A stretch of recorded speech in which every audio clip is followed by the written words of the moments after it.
నమస్కారం NSTV news కి స్వాగతం. నా పేరు సంధ్య. ముందుగా వార్తల్లోని ముఖ్యాంశాలు. మండల కేంద్రాలైన మైలవరం, రెడ్డిగూడెం గ్రామాలలో శనివారం రాత్రి ఏర్పాటు చేసిన ఆత్మీయ సమావేశాల్లో పాల్గొన్న మైలవరం నియోజకవర్గ ఉమ్మడి తెలుగుదేశం పార్టీ అభ్యర్థి స్థానిక శాసనసభ్యులు వసంత కృష్ణప్రసాద్. మీరందరూ ఒక్క అవకాశం ఇచ్చి 151 సీట్లు ఇస్తే ఈ రాష్ట్రానికి జరిగింది ఏంటి? తొలి రోజు నుంచి నిన్నటి వరకు అంతా నష్టమే. మన ప్రాంతానికి, రైతాంగానికి సాగునీరు, తాగునీరు ఇచ్చే చింతలపూడి ఎత్తిపోతల పథకం గత ప్రభుత్వం 4,900 కోట్లతో మొదలెట్టి 4,100 కోట్లు ఖర్చు పెట్టి 800 కోట్ల రూపాయలతో 5 మాసాల్లో పూర్తి అవ్వాల్సింది పూర్తి చేయకుండా ఈ 5 సంవత్సరాల కాలం కూడా సంవత్సరానికి 150 కోట్లు ఇచ్చినా పూర్తయ్యేది. దురదృష్టవశాత్తు రైతాంగానికి తెలంగాణ నుంచి కిందకి సాగునీరు రాకపోయినా మన నీళ్లు మనకుండేవి. వర్షాభావ పరిస్థితి వచ్చినా మనకు ఇబ్బంది లేకుండా ఉండేది. ఈ సంవత్సరం పొలాలకు వెళ్లిన పశువులకు కూడా నీళ్లు లేని పరిస్థితి దాపరించింది. దీనంతటికీ కారణం ఈ వైఎస్ఆర్ ప్రభుత్వం. అంతేకాదు, మన పక్కనే వచ్చిన రాజధాని అమరావతి.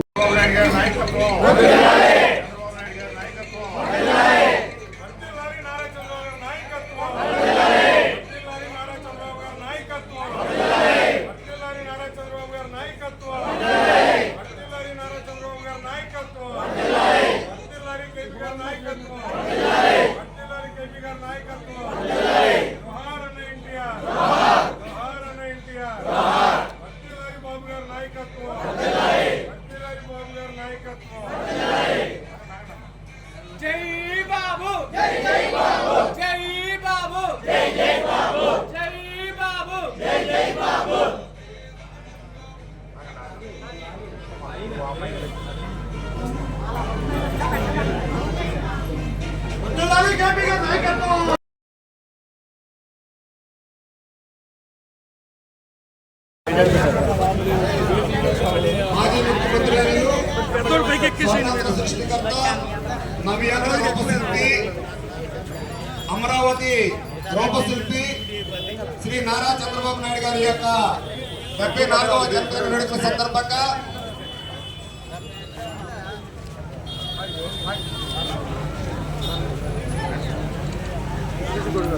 వేడుకల సందర్భంగా ఇప్పుడు కేక్ కటింగ్ జరుగుతుంది. కేక్ కటింగ్ అనంతరం పైన ఆత్మీయ సమావేశం కూడా నిర్వహిస్తారు. ఆ యొక్క సమావేశంలో అందరూ పాల్గొనవలసిందిగా కోరుతున్నాం.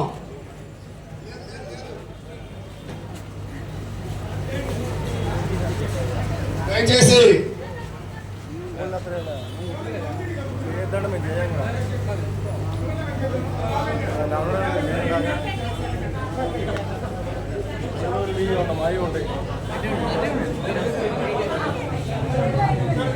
శాసనసభ్యులు కలవడానికే ముఖ్యమంత్రి గారు ఇష్టపడలా. ఎందుకంటే చాలా మంది శాసనసభ్యులు 2 సార్లు గెలిస్తే, కొంతమంది 3 సార్లు గెలిస్తే, నా బోటోలో 4 సార్లు గెలిచాను తప్పితే, ఈ 4 సార్లు గెలిచినప్పుడు ఇచ్చే వినతి పత్రాలు బుట్టదాఖలైన తప్పితే ₹1 కూడా రాలేదు. అదేమంటే శాసనసభ్యులు వస్తారు, వాళ్ళ సమస్యలు చెప్తారు, మరి మనం డబ్బులు ఎక్కడి నుంచి తీసుకొచ్చేవాళ్ళని. మరి అదే రీతిగా మేము శాసనసభ్యులు ప్రజలకు అందుబాటులో లేకుండా మీకు మొహం చాటేస్తే పరిస్థితి ఏంటి? గ్రామాల్లో అభివృద్ధి ఏంటి? ముఖ్యమంత్రి గారు వీటన్ని తప్పించుకోవడానికి కొత్త మంత్రం కనిపెట్టారు. అదే వాలంటీర్ వ్యవస్థ. మనకి ప్రజాప్రతినిధులకి ఒక పక్క కేంద్రం నుంచి గ్రామాలకు వచ్చే నిధులు రాష్ట్ర ప్రభుత్వం లాగేసుకుంది. రాష్ట్ర ప్రభుత్వం ఇవ్వాల్సిన నిధులు ₹1 ఇవ్వలేదు. మరి గ్రామాల్లో అభివృద్ధి ఎట్లా జరగాలి? లైట్లు ఎట్లా ఎలగాలి? మురుగు కాలువలు ఎలా బాగు చేయాలి? అన్ని సమస్యలే. కానీ ముఖ్యమంత్రి గారు సంక్షేమ పథకాలు బటన్ నొక్కితే చాలనుకున్నారు. వాలంటీర్లు అవసరమే. నెల మొదట్లో అవ్వాతాతలకు పెన్షన్లు ఇవ్వడానికి మిగతా చాలా కార్యక్రమాలకు వాళ్ళు అవసరం ఉంది. చంద్రబాబు నాయుడు గారు కూడా చెప్పారు, మనం వచ్చా కూడా వాలంటీర్ వ్యవస్థ ఉంటుంది, దాన్ని వినియోగించుకుంటామని.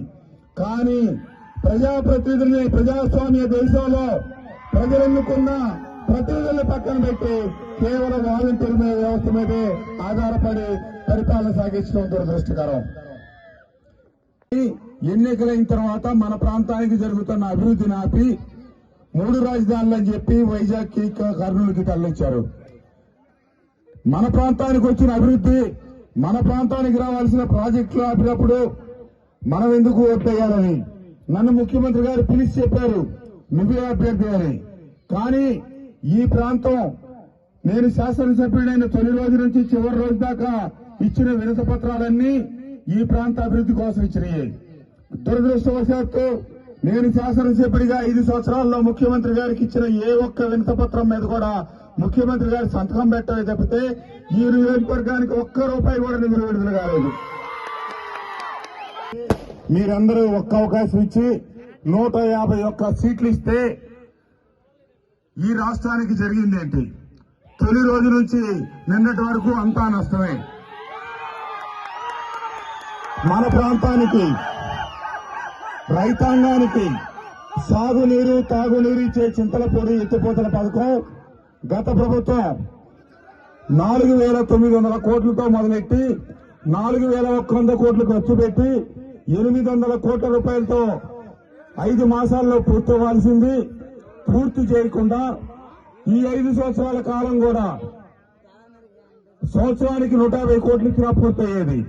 దురదృష్టవశాత్తు రైతాంగానికి తెలంగాణ నుంచి కిందకి సాగునీరు రాకపోయినా మన నీళ్లు మనకుండేవి. వర్షాభావ పరిస్థితి వచ్చినా మనకు ఇబ్బంది లేకుండా ఉండేది.